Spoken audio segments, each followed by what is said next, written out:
요한복음 13장은 아시는 것처럼 우리 주님이 6월절 이제 만찬을 배경으로 하고 있습니다.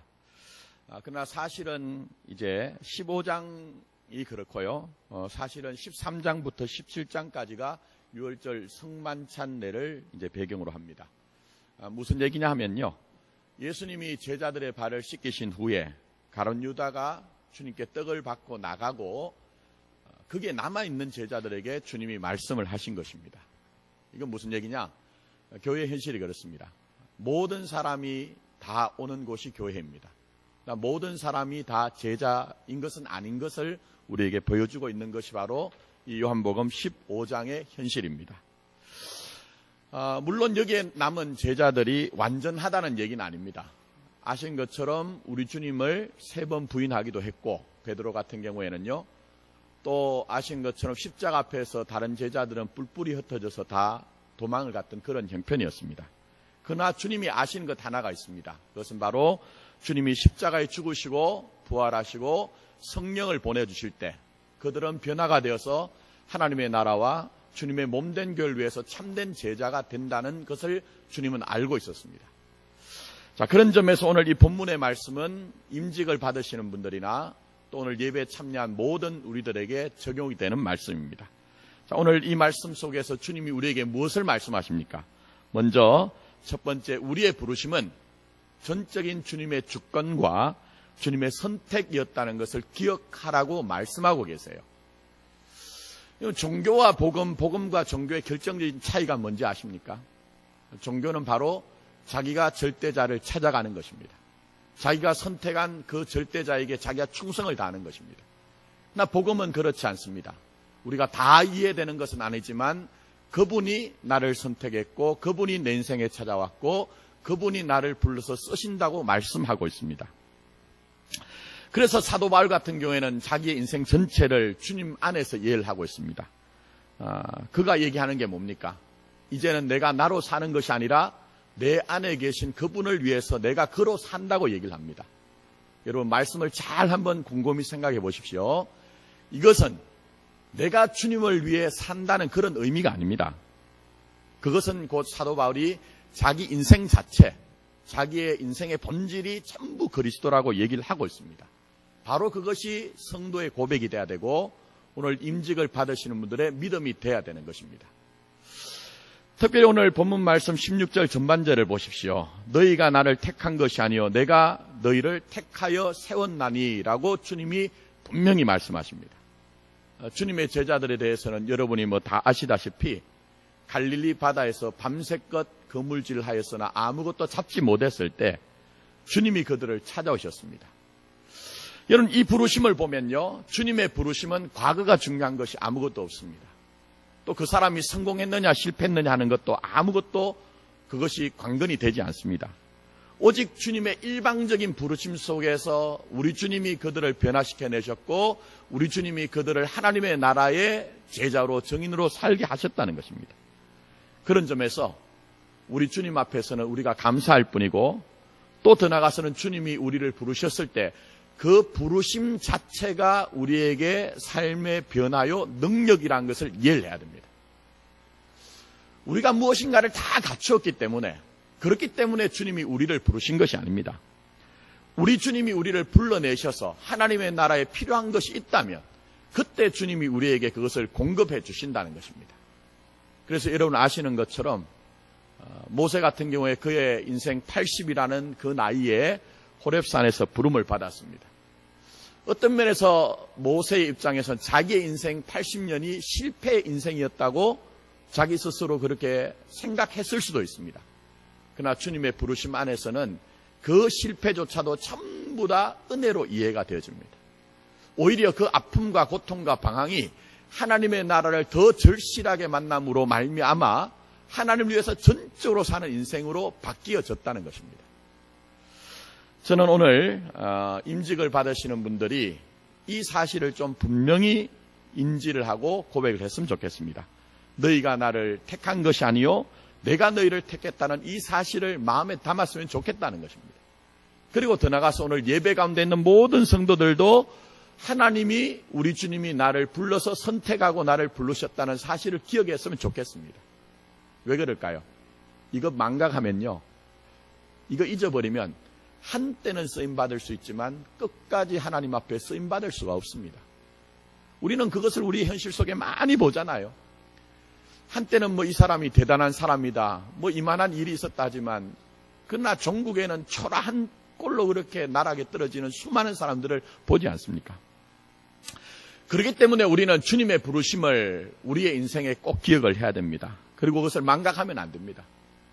이런 성경 속에 사울 왕이라는 사람을 아실 것입니다. 다윗이 역사 무대에 등장하기 전에 이 사람은 이스라엘의 왕이 되었습니다. 뭐 괜찮은 용모를 가지고 있고 그 나름대로 용맹성도 있고 뭐 대단한 것을 가지고 있었습니다. 이스라엘의 첫 번째 왕이었기 때문에 사람들은 대단한 어떤 기대를 했고요. 실제적으로 이 기대에 부응하듯이 나라를, 영토를 확장하는 대단한 사람이었습니다. 그러나 그의 마지막에는 아시는 것처럼 무너졌습니다. 자기만 무너진 것이 아니라 그의 세 아들까지 전부 다 죽고 멸문지, 화를 당하는 그런 형국이 되었습니다. 왜 그렇습니까, 여러분? 그 이유는 다른 것이 아닙니다. 부르신 자를 망각했기 때문입니다. 부르신 자를 잊어버리고 내가 뭔가 다 된 것처럼 생각했을 때 하나님 앞에 버림받을 수밖에 없었습니다.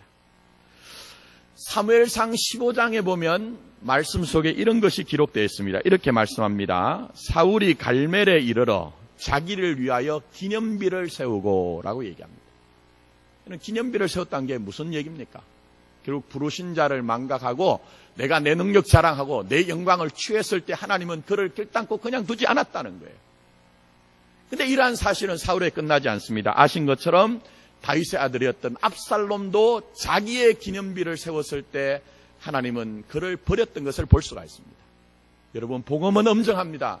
저는 복음을 가지고, 말씀을 가지고 목회를 할 때에 그런 현실들을 어마어마하게 많이 봤습니다.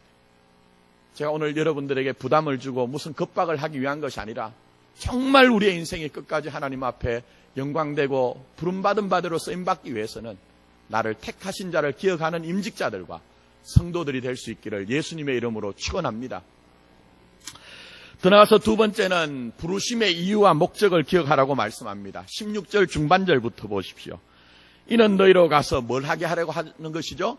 열매를 맺게 하고 또 너희 열매가 항상 있게 하여라고 얘기합니다.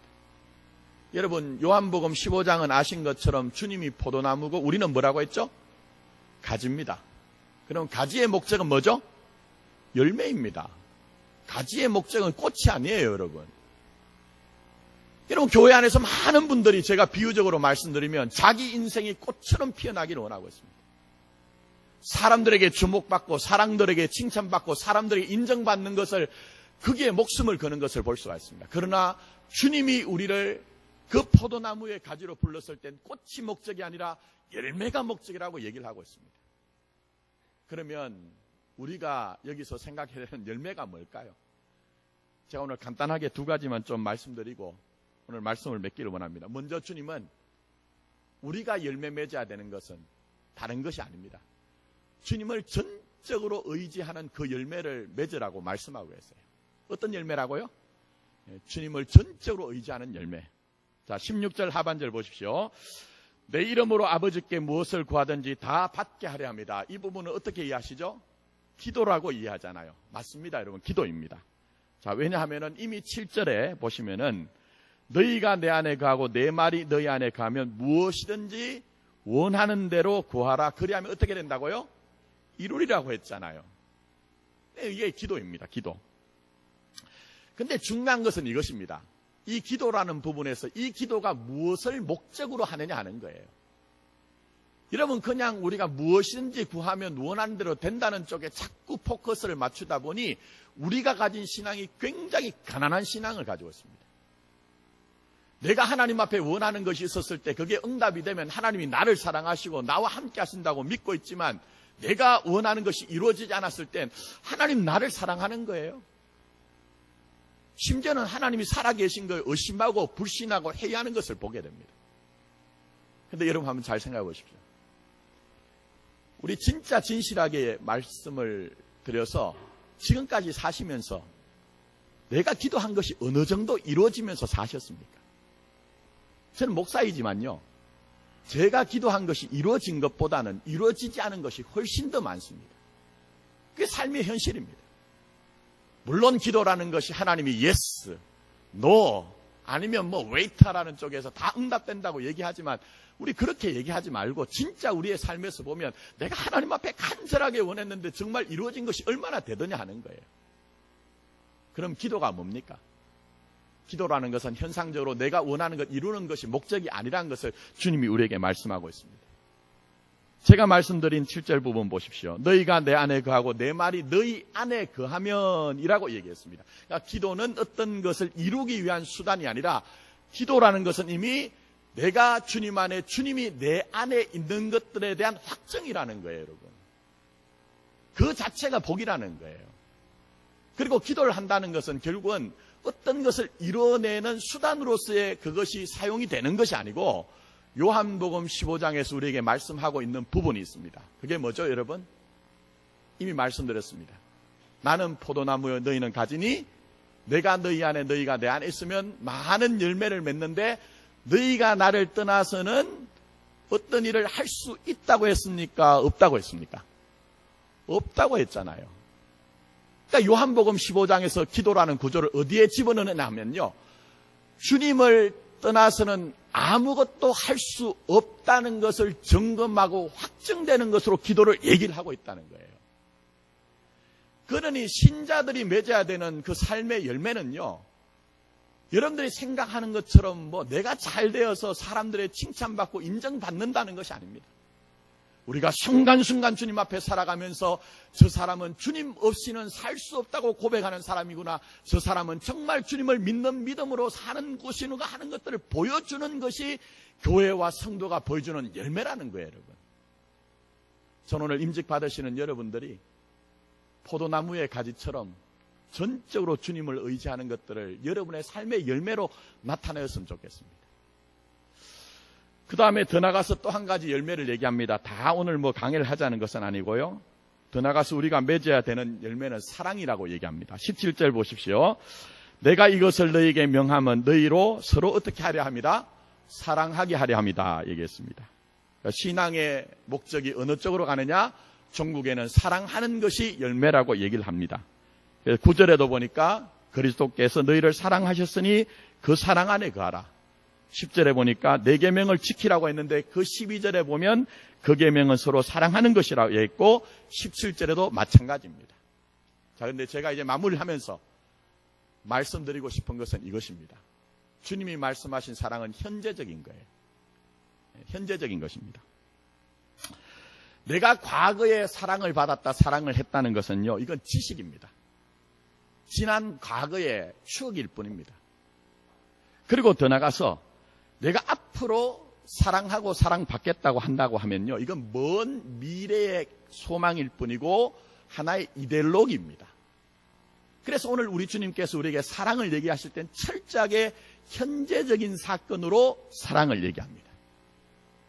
예를 들면 이제 마무리를 지면서 뭐 저도 긴 세월은 아니지만 부부 간에 결혼을 해서 가정을 이루고 삽니다만, 만약에 말입니다. 만약에 제가 저희 아내한테 하는 얘기가, 여보, 옛날에 우리가 처음 만났을 때가 참 좋았어. 옛날에 신혼여행 갔을 때가 참 좋았어. 이런 얘기만 계속 반복한다고 생각해 보십시오. 그러면 제 아내 마음에 무슨 생각이 들까요? 지금 이 양반이 나하고 사는 것은 행복하지 않다는 얘기인가 하고 의심이 들 거예요, 여러분. 그렇지 않겠습니까? 또 더 나가서는, 여보, 지금은 형편이 이렇지만 나중에 내가 당신한테 잘 해줄 테니까, 정말 잘 해줄 테니까 조금만 참아줘, 이렇게 얘기를 한다고 하면요, 지금까지도 참았는데 내가 언제까지 참아야 되느냐 하고 그렇게 얘기를 할 거예요. 그렇지 않겠습니까? 예? 어떤 부인이 하나 글을 올렸는데요, 뭐라고 했냐면은 자기는 다 좋대요. 모든 게 다 좋대요. 특히 자기의 자식들 보면 좋고 자기가 하는 일들도 좋고 주위에 있는 사람들이 다 좋은데 단 한 가지, 자기 남편만 빼고는 다 좋대요. 그럼 사랑이란 것은요, 현재 부하든 가난하든 건강하든 약하든 아니면 그 청춘의 모든 것들이 다 지나고 주름살이 맺힌 얼굴이어도 지금 현재가 좋아야 되는 거예요.